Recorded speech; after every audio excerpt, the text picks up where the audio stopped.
Hello, my name is Todd. Welcome to the Lyceum Weekly Update number 51. This is for the week of December 15th, 2014. Band of the week this week is Silver Statues. They are a rock band, a bunch of sort of new wave, alternative kind of ideas in there. They have an EP coming out this month. I don't believe it's out yet, but they do have a single out, so since that's the only track that they have so far, that might come in a bit later in the video, but you will hear it underneath this video at some point. But you'll be able to hear them, see what you think. Go and click on them below and like them. If you want to see them perform, they are playing Thursday the 18th at the Bull and Bush Hotel in Balcombe Hills. Now let's get straight into launches. On Wednesday the 17th, there is a jazz album launch at Foundry 616 in Ultimo. It is $22 with Daryl Pratt Sextet. Then Thursday the 18th, there is a jazz world violinist having an album launch at the Camelot Lounge in Marrickville. It is $28, that is with Daniel Weltinger from Germany. As well as a rock and roll pop EP launch that is happening at the Lansdowne in Chippendale, that is with Claire and the Cops. Lastly for Thursday, you can check out a blues EP launch, and that is happening at Spring Street Social in Bondi. It is $10 to get in, and the EP launch is from Cameron James Henderson. Then Friday the 19th, only one launch. It is an alternative pop and electronica single launch at the Unicorn Hotel in Paddington, also known as Easy Tiger. It is $10 to get in. The single launch is from Brother Kaluda. Then Saturday the 20th, a metal rock and roll single launch at the Exchange Hotel in Darlinghurst in the Spectrum Bar. It is $10 to get in, and that is with Verticoli from Tasmania. Then Sunday the 21st, and the last launch gig for this week, a singer-songwriter album launch at the Newtown Social Club in Newtown. That is from Emma Donovan and the Putbacks. Coming up to the end of the year, so stuff's starting to slow down in terms of launches. Still a handful to check out, so there's always new material to see every single week. Now on to special gigs. Friday the 19th, there is going to be the Mountain Sounds Festival, celebrating the fact that that festival is launching. So I think it's kind of also to help people who missed out on early bird tickets. You can kind of get an idea of what the festival would sound like by going to this gig. It is at the Oxford Art Factory in Sydney in the main room full of pop rock. I did that so well. I'm just going to hard edit. Pop rock bands will be at this gig to celebrate the Mountain Sounds Festival launch, and it is $14 to get in. You can check out bands like Olympic Airs, East, I Know Leopard, and Hockey Dad. Then Saturday the 20th, there's going to be a hip-hop radio launch. They will be broadcasting the entire gig online, and they'll be continuing to broadcast after with a whole bunch of hip-hop. You can celebrate the launch at the Hustle and Flow Bar in Redfern. You can check out heaps of different hip-hop artists. I already fucked it up. This is what happens. I try to do it in one take, I try and do it nice and seamless, and I fuck up right at the end. The artists performing at the gig include Kassa, Harjo Singh, Nihilist, Two Soul, Sub-C, Deceiver, and MC Skits. Bunch of collaborative stuff that's happening at this gig. And one hip-hop artist that I love the name of, That Guy Dave. I just like the idea of people asking him, oh, who are you going to go see tonight? I'm just going to see that guy Dave. Or it's the confusion that ensues from a bunch of punters asking who's performing on stage. Oh, it's just that guy Dave. Thanks, arsehole, now I know his name. What's the fucking band? Lastly on Saturday, a hardcore rock and metal festival. It is called Twisted Fest 2014. That is happening at Valve Bar in Sydney. Starts at 1 PM, $25 to get in. A big lineup of bands including Pink, Industrial Whores, Burnt at the Stake, Awakened, Exist Within, Prototypes, Till Rapture, many more. Just click below, you can get the entire list. Then Sunday the 21st, and lastly for special gigs, a pop, country, folk Xmas gig, which is also the final gig for the venue, the Green Room Lounge in Enmore. And it is happening at the Green Room Lounge. It is free to get in. You can check out bands like Smudge, Dusty Ravens, and the Gloom Chasers. Following on from that, getting into news, yes, Green Room Lounge is closing. It seems like the entire venue itself is closing. It's not that they're just stopping live music.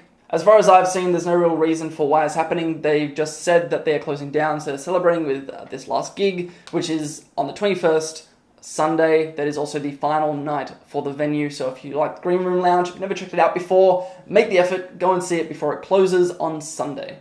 Also in news, Bandcamp, which if you don't know, it is a distribution service online, so a lot of bands can set up a profile, they can put their EPs, albums, singles, whatever up on it, put the price up. They can also put in merch like shirts, jewelry, stickers, I think really whatever they want. Bandcamp is also great for audiophiles because when you go and buy an EP or an album, you have the choice of what audio format to download it in, ranging from the lowly MP3 up to the very high FLAC.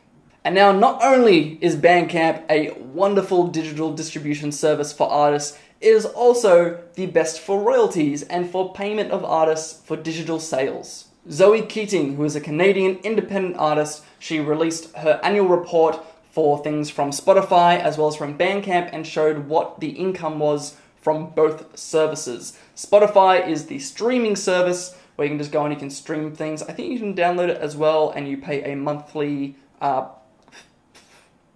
subscription. That's the word. You pay a monthly subscription to use Spotify. In the year of 2014, Spotify gave her a total of $1,916.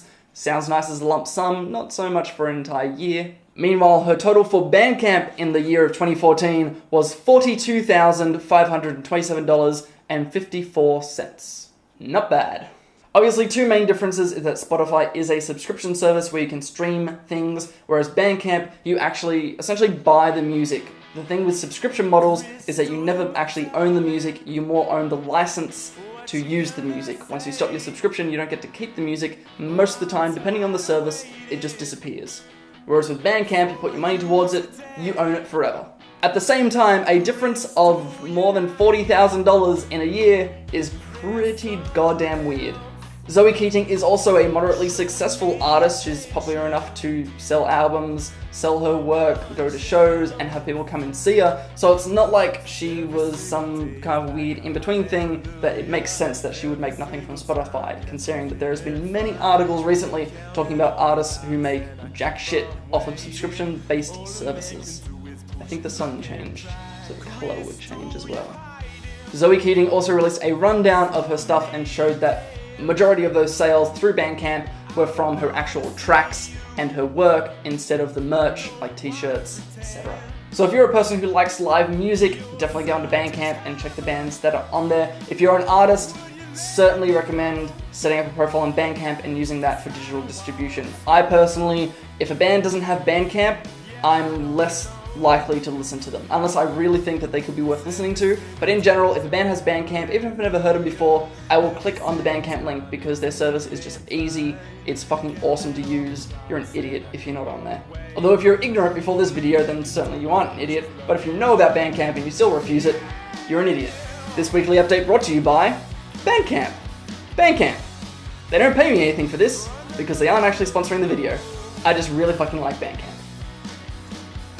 Lastly in news, a few local bands have gotten the chance to play on Burgerama Festival, and that is an American festival, which is always good to see local bands hop over to the American circuit. It is put on by Burger Records, and it certainly doesn't hurt that these bands have affiliation with Burger Records. The local bands that have gotten the chance to go to Burgerama are Step-Panther, Big White, and Twerps. So if you haven't heard of them, go check them out. See what they're like, see if you like them, enjoy them, support them. Being on Burger Fest 4 also gives us a chance to play alongside the likes of Weezer, Ty Segall, who's coming out to Sydney next week? This week?